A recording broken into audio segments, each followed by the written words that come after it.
শুরু হয়ে গেছে। বিহারের ভোটের আবহাওয়া বাড়ছে, তাই তো নাকি? ওই বিহারে মিডিয়া খুলে দেখুন, নির্বাচন কমিশনার এমন কিছু সিস্টেম চালু করছে যে সিস্টেমে বিহারে কয়েক কোটি নাগরিকের ভোটার কার্ড বাতিল হবে। শুনছেন আমি কি বলছি?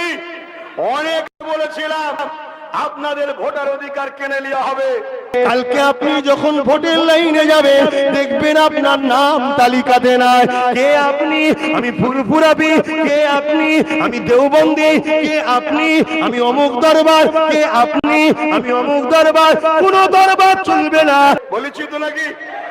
আজ বিহারে দেখুন শুরু হয়েছে, এর জন্য বিহারে মামলা হচ্ছে, আন্দোলন হচ্ছে। নির্বাচন কমিশনার কিন্তু সে তার মিজাজেই রয়েছে, কেন্দ্র যেটা চাইছে সেটাই হবে।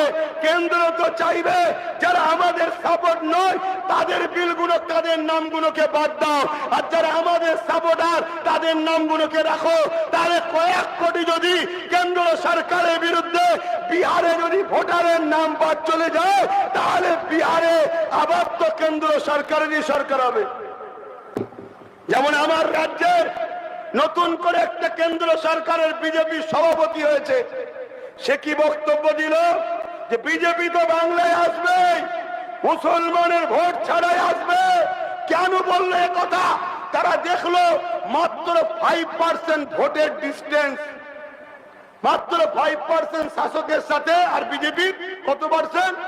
5%। অতএব এই বাংলা ভোটের সময় যদি 1.5 কোটি মুসলমানের নামের তালিকা ভোট থেকে বাদ দিয়ে দেওয়া যায়, তাহলে আরামসে তো আমরা ক্ষমতায় আসবো।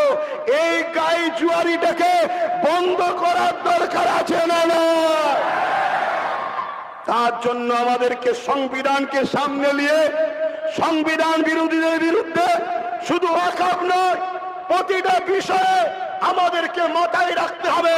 যেটা সংবিধানের পক্ষে হবে সেটাকে আমরা মানব, যেটা সংবিধানের বিরুদ্ধে হবে সেটা যদি আমার বিরুদ্ধে না হয়, কোন হিন্দুর বিরুদ্ধে হয়, আদিবাসীর বিরুদ্ধে হয়, সাঁওতালের বিরুদ্ধে হয়, বাগদির বিরুদ্ধে হয়, আমরা দেশবাসী মুসলমান সেই অসহায় এসটি এসসি আদিবাসীর পাশে দাঁড়াবো।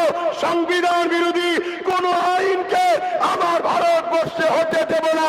এই অঙ্গীকার, এই লড়াই মন মানসিকতা আমাদের তৈরি করতে হবে, তবেই আমরা আগামী দিন আবার ভারতকে বাঁচাতে পারবো। নাই ভারত আবার গোলামির দিকে চলে যাচ্ছে।